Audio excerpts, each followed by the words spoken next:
तो साथियों, मैं इस समय महोत्सव में, भूमि देवी महोत्सव में, और यहाँ पे मेरे साथ बड़े बड़े नेता मिलते जा रहे हैं। लेकिन मैंने रघुवीर बिजी को पकड़ लिया, वो भी निकल रहे थे, मैंने आधे रास्ते से पकड़ लिया, है ना। बिजी लगातार क्षेत्रीय भ्रमण में रहते हैं और लगातार क्षेत्रीय समस्याओं को लेकर लगातार अपने चैनल के माध्यम से, फेसबुक के माध्यम से आवाज़ उठाते रहते हैं। सबसे पहले तो मैं स्वागत करूंगा बिजी आपका। आप आज भूमि महोत्सव में पहुंचे और यहाँ के आपने जो यहाँ के जो हमारी संस्कृति है, जो लोग यहाँ पे जो मंचन कर रहे हैं, उनका आपने यहाँ पे शोभा बढ़ाया। बात करें आज की परिस्थिति की, देखो कौथिके महाकौथिके होती रहती हैं, एक सीमित समय के लिए होती हैं, है ना। भीड़ भी जो दिख रही है वो भी ये दिख रही है कि हमारे जो भाई बंद हैं, जो प्रवासी लोग आज शादियों में पहुँचे हुए हैं घरों में, इसलिए भीड़ भी दिख रही है। क्या लगता है आपको, क्या पहाड़ों इस प्रकार से एक समस्या जो पैदा हो रही है पलायन की, है ना, इसको आप किस नज़र से देखते हैं और महाकौथिक के बारे में भी आप क्या सोच रखते हैं? धन्यवाद नेगी जी। सबसे पहले तो मैं भूमि देवी माँ को प्रणाम करता हूँ और उनसे प्रार्थना करता हूँ कि वो सब पर अपनी कृपा बनाए रखे। और जैसे आपने कहा कि ये महोत्सव, निश्चित रूप से अगर इस तरह के महोत्सव हमारे क्षेत्र में होते रहेंगे तो जो हमारी सांस्कृतिक विरासत है वो लगातार आगे बढ़ती जाएगी। और जहाँ तक आपने प्रश्न उठाया है पलायन का, तो निश्चित रूप से हमारे इस क्षेत्र में इन 25 वर्षों में लगभग 60% पलायन हुआ है। और इस पलायन का सबसे बड़ा कारण है रोजगार और दूसरा स्वास्थ्य, क्योंकि 60 साल के बाद हर कोई व्यक्ति यहाँ की भौगोलिक स्थिति को देखते हुए, यहाँ के क्लाइमेट को देखते हुए, यहाँ के पर्यावरण को देखते हुए हर कोई यहाँ आना चाहता है। लेकिन आपने देखा कोई रिटायरमेंट के बाद ही व्यक्तियों पे जो है स्वास्थ्य संबंधी परेशानियाँ शुरू हो जाती हैं, और जब परेशानियाँ होती तो उनको हेल्थ चेकअप की ज़रूरत पड़ती है। और अफसोस इस बात का कि हमारे क्षेत्र में ब्लड टेस्ट करने के लिए, एक्सरे करने के लिए और अल्ट्रासाउंड करने के लिए रामनगर कोर्ट द्वारा कभी कभी देहरादून जाना पड़ता है। और दूसरी जो है सबसे बड़ी समस्या जो हमारे क्षेत्र में है वो बेरोज़गारी की है। और बेरोज़गारी का देखो, हर किसी को जो है सरकारी नौकरी तो दे नहीं सकते, लेकिन स्वरोजगार हमारे क्षेत्र में एक बहुत बड़ा माध्यम बन सकता है रोजगार के लिए। और उसके लिए सबसे बड़ी बात है कि जो हमारा ये क्षेत्र है, 2/3 क्षेत्र कार्बेट नेशनल पार्क का, मैं हमेशा मंचों पे उठाता हूँ कि 2/3 कार्बेट नेशनल पार्क का हमारे क्षेत्र में होने के बावजूद कार्बेट नेशनल पार्क हमारे लिए अभिशाप हो गया है। और जबकि कुमाऊं का जो 1/3 क्षेत्र कार्बेट नेशनल पार्क होने के कारण आज वहाँ के लिए वरदान हो गया। आप देख लो कि रामनगर क्षेत्र में जिस प्रकार से हज़ारों लोग इको टूरिज्म से, वाइल्ड लाइफ टूरिज्म से जुड़े, कोई गाइड का काम कर रहा है, कोई टैक्सी चला रहा है, कोई सोवेनियर शॉप खोला है, कोई रेस्टोरेंट चला है, कोई होटल खोल रहा है, कोई वर्कशॉप कर रहा है, कोई आपका सफारी का काम कर रहा है। लेकिन अफसोस इस बात का कि 2/3 क्षेत्र कार्बेट नेशनल पार्क का हमारे क्षेत्र में होने के बावजूद हमारे क्षेत्र के लिए अभिशाप है। आपने देखा होगा कि किस प्रकार से लगातार वन्य जीव और मानव जीव का संघर्ष होता है। कई हमारे क्षेत्र के लोग जो है बाघ द्वारा निवाला बना दिए गए, हमारे जो खेती हो रही है उनको जंगली जानवर नष्ट कर देते, उनका उचित मुआवजा भी हमारे क्षेत्र को नहीं मिल पाता। अफसोस इस बात का है कि 2 मुख्यमंत्रियों की घोषणा हुई थी कि कालिंगो गेट से सफारी शुरू की जाएगी, मैदाबंद से सफारी शुरू की जाएगी, लेकिन 7 साल हो गए, 7 साल के बावजूद भी अभी तक 7 साल के बाद अभी तक जो है वो शुरू गेट नहीं खुला। और कितना हमें इसका फ़ायदा मिल रहा है, क्योंकि 75% पार्ट हमारे गढ़वाल क्षेत्र में है और कुमाऊं क्षेत्र में आप देख रहे हो कितना फ़ायदा उनको मिल रहा है।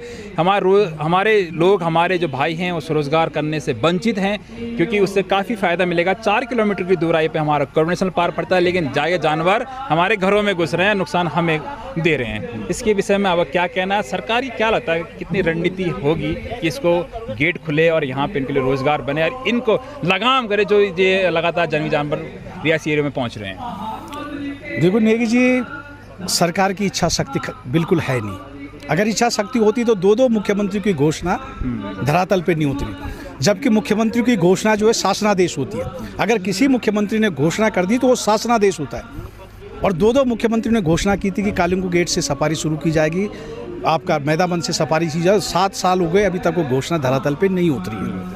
और आप देख लो कि जंगली जानवर जो है फसलों को चट कर रहे हैं, उनका उचित मुआवजा नहीं मिल रहा है। और जब तक जो है हमारा ये इको टूरिज्म और वाइल्ड लाइफ टूरिज्म से ये जुड़ता नहीं है, तब तक ये हमारे लिए अभिशाप है। आपने देखा होगा कि अगर हम जो है यहाँ के बच्चे अगर नदियों में जाते हैं गलती से वो मच्छी भी मार लेने तो उनको जो है उनका चालान कट जाता है, उनको जेल के सलाखों के पीछे भेज दिया जाता है। मैंने ये हमारे वन, हमारा सबसे बड़ी बात है कि हमारे अपने वन पे, हमारे जल पे, हमारे अपनी भूमि पे अपना अधिकार नहीं है। और इसी अधिकारों के लिए तो लड़ाई लड़ रहे थे हमारे पूर्वज। इसी अधिकारों के लिए तो हमने उत्तराखंड राज्य मांगा था कि हमारे जल पे, हमारे ज़मीन पे, हमारे जंगल पे जो है हमारा अधिकार हो। आपने देखा होगा कि भाई हमारा उत्तराखंड का पानी जो है हरिद्वार से लेकर गंगा सागर तक करीब 70% भूभाग को सिंचित करता है, फर्टाइल करता है, लेकिन उसके बदले हमें उत्तराखंड को क्या मिलता है? कुछ भी नहीं। अभी आपने देखा होगा कि जो महाकुंभ हुआ था उसमें टेहरी डैम ने जो है पानी छोड़ा और वो कहते थे कि हमने 3700 करोड़ रुपए जो है 37,000 करोड़ रुपए जो है उसका अप्रत्यक्ष रूप से प्रत्यक्ष रूप से राजस्व कमाया, लेकिन उसके बदले हमारे उत्तराखंड को क्या मिला? नहीं कहते कि पहाड़ की पानी और पहाड़ की जवानी पहाड़ के काम नहीं आ रहे। मैंने हमारे पास नदियां हैं, लेकिन आज भी आप देख लो कि हर महीने जो है बिजली के दाम बढ़ रहे हैं, जबकि ये ऊर्जा प्रदेश होना चाहिए था, सरप्लस बिजली होनी चाहिए। हमने तो बिजली जो है अन्य राज्यों को बेचनी थी। हम ऐसे प्रदेश की इतनी नदियां होने के बावजूद बिजली जो है हमें कहाँ से लेनी पड़ी है? दूसरे राज्यों से लेनी पड़ी। और आप देखो कि हर महीने जो है हर साल में जो है बिजली के दाम बढ़ जाते हैं। टेहरी डैम, जबकि राज्य पुनर्गठन बिल में जो राज्य पुनर्गठन बिल 2000 था उसमें साफ था कि जिस राज्य में जिसकी संपत्ति होगी उसका अधिकार होगा। तो टेहरी डैम तो जो हमारे उत्तराखंड में, हमारे उत्तराखंड की भूमि, टेहरी डैम की वजह से वहाँ की एक पूरी सभ्यता खत्म हो गई, वहाँ के लोगों का विस्थापन हुआ, लेकिन उसका आपको मालूम है कुछ नहीं मिलता हमारे उत्तराखंड में, केवल 12% रॉयल्टी मिलती है। जी जी, आपने सही कहा बिजली, और आपका कहना भी ये सही है कि हमारी ज़मीन, हमारा पानी हमें काम नहीं आ रहा तो लोग यहाँ से पलायन तो करेंगे। आप सही कह रहे हो कि चालान भी लगातार कट रहे हैं। क्षेत्र से कॉर्बेट नेशनल पार्क से लगातार यहाँ पे टाइगर घूम रहे हैं और हमारे जो बुजुर्ग हैं, बच्चे हैं, उनको निवाला बना रहे हैं, तो यहाँ से पलायन तो हो गया होगा। आपने एक बात कही कि इच्छा शक्ति, क्या लगता है कि इच्छा शक्ति लगातार घोषणाएं भी होती हैं लेकिन धरातल पर नहीं उतर पा रही है सरकार? हम चाहे कांग्रेस भी यहाँ पर सरकार रही, अब बीजेपी की सरकार भी है, 25 साल हो चुके हैं, लेकिन अभी तक भी जो चीज़ मिलनी चाहिए धरातल पे, जो चीज़ होना चाहिए इस क्षेत्र के लिए, वो चीज़ नहीं हो रहा लगातार। क्या हम कहेंगे कि भाई कांग्रेस भी आएगी तो क्या वो चीज़ नहीं करी? पहले भी कांग्रेस सरकार भी थी, सर आप कांग्रेस से जुड़े हुए हैं, और बीजेपी सरकार भी है, देखो, लेकिन स्थिति जस के तस बन नहीं रही और आगे भी कोई उम्मीद, लोग वह हताश हो चुके हैं इस। देखो नेगी जी, आपने देखा कांग्रेस सरकार के बारे में भी आपने कहा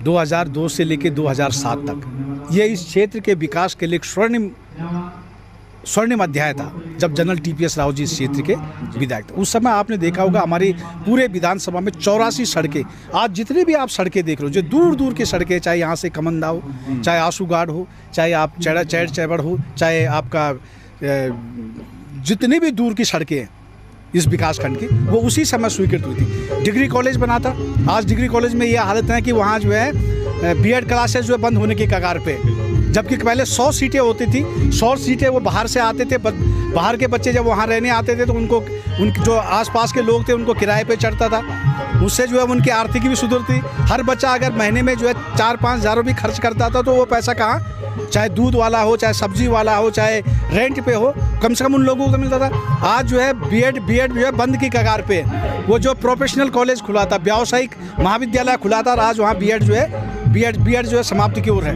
तो आज जो है मुश्किल से 100 बच्चे नहीं है उस डिग्री कॉलेज में। और क्यों? उसका कारण भी एक है कि वहाँ के लोग लगातार मांग कर रहे हैं कि भाई हमने जो है ग्रेजुएशन तो कर लिया, लेकिन अगर बच्चों को PG करना है तो फिर उनको रामनगर, कोटद्वार, देहरादून जाना पड़ता है। तो फिर वो सोचते हैं कि जब हमने PG अपने बच्चों को आगे पढ़ाना ही है तो हम ऐसी जगह पढ़ाएं जहाँ PG क्लासेस भी हों। तो इसलिए जो पलायन तब भी हो रहा है। अब यहाँ अगर कोई BA है, कोई BSc है, उसके बाद MSc करने के लिए उसे जाना है। तो लगातार 7 साल से यहाँ के अभिभावक संघ, छात्र संघ लगातार मांग कर रहे हैं कि भाई यहाँ जो है PG क्लासेस शुरू की जाए। अभी आपने देखा होगा कि इसी सरकार ने 13 महाविद्यालयों में PG क्लासेस शुरू की, लेकिन हमारा नैनीडांडा का और रिखणीखाल का डिग्री कॉलेज वैसे।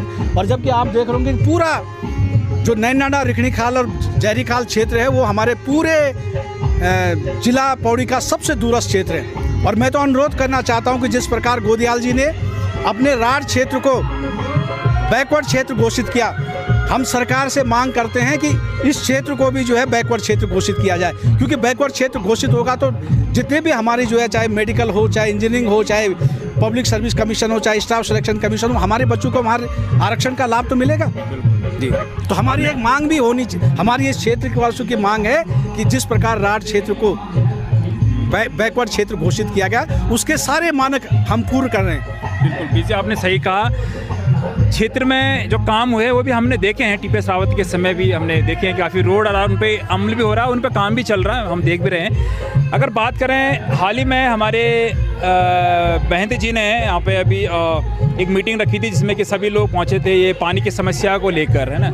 लेकिन अभी भी धरातल 16 तारीख हो चुकी है, लेकिन अभी तक भी वहाँ पे परिस्थिति जस की तस बनी हुई है। आखिर ऐसा क्यों हो रहा है कि हमारे जो सरकार है, हमारे विधायक है, उनकी बात सुनी नहीं जा रही है, या क्या कारण है ऐसा है कि वो लोग इस चीज़ को काम करने के तैयार नहीं है, चाहे वो जल संस्थान है, चाहे वो जल निगम है, जिनके स्तर में ये काम जो आते हैं। देखो, इसमें ब्यूरोक्रेसी इतनी हावी है इस सरकार पे कि वो विधायकों की बात सुनी नहीं रही। विधायक अपने आप को इतने असहाय और इतने वो अपने को असहाय समझ रहे हैं कि उनकी बात सुनी नहीं जा रही है। गवर्नमेंट की बात भी उठाई, गवर्नमेंट की बात भी उठाई, लेकिन सुनाई तो है ही नहीं ना। उसका सॉल्यूशन क्या है? हम बात उठा देंगे कि ये होना चाहिए, लेकिन तो आप सत्ता में हो, आपको जो है सॉल्यूशन भी तो ढूंढना है। और जहाँ तक पानी की समस्या की बात है, तो जल जीवन मिशन में सबसे ज़्यादा भ्रष्टाचार हुआ है। आप ये देख रहे हो कि सूखे नल लगे हुए लेकिन उनमें पानी नहीं है, और जगह जगह हर घर नल हर घर जल का नारा तो आपने दे दिया। जब से हर घर नल हर घर जल दिया, तब से जो है हमारे क्षेत्र में और ज़्यादा परेशानी। सरकार को चाहिए था कि अगर हर घर नल हर घर जल देता तो नई पानी की स्कीम लगानी चाहिए जी। उनको जो है नए स्टैंड पोस्ट, वो नए वो जो है टंकियाँ बनानी चाहिए थी, लेकिन वो तो है नहीं। और ये सीधा 1500 करोड़ रुपए का घोटाला है ये। मतलब उसी पोता पाती हो जा रही है जो टंकियां बनी हुई पुरानी। मैंने ये चीज़ नहीं देखी। बिल्कुल बात हमने बहुत बड़ी की। धन्यवाद सर, आपने समय दिया। पहले तो मेरे साथ बीजी जो कि लगातार क्षेत्र भ्रमण में रहते हैं और हर चीज़ के विषय में भी सवाल उठाते रहते हैं सरकार से कि आखिर ये चीज़ें क्यों नहीं हो रही हैं। और आपने बहुत बड़ी बात भी कह दी सर कि घोटाले का बड़ा संकेत जो मिल रहा है जल संस्थान में, इस पर हम लोग जरूर गौर करेंगे, देखेंगे इस चीज़ को कि आखिर धरातल पर हो क्या रहा है। देख रहे हैं, आप लोग भी देख रहे हैं कि नल तो लगे लेकिन जल नहीं है। आप देख रहे हैं टंकियां बनी हैं पहले की, उन्हीं पे पुताई हो रही है। तो इस तरह का घोटाला जो हो रहा है, मुझे लगता है जनता भी जागेगी और देखेगी इस चीज़ को कि हाँ जी एक्टिविटी क्या हो रही है क्षेत्र में, धरातल कैसा काम हो रहा है।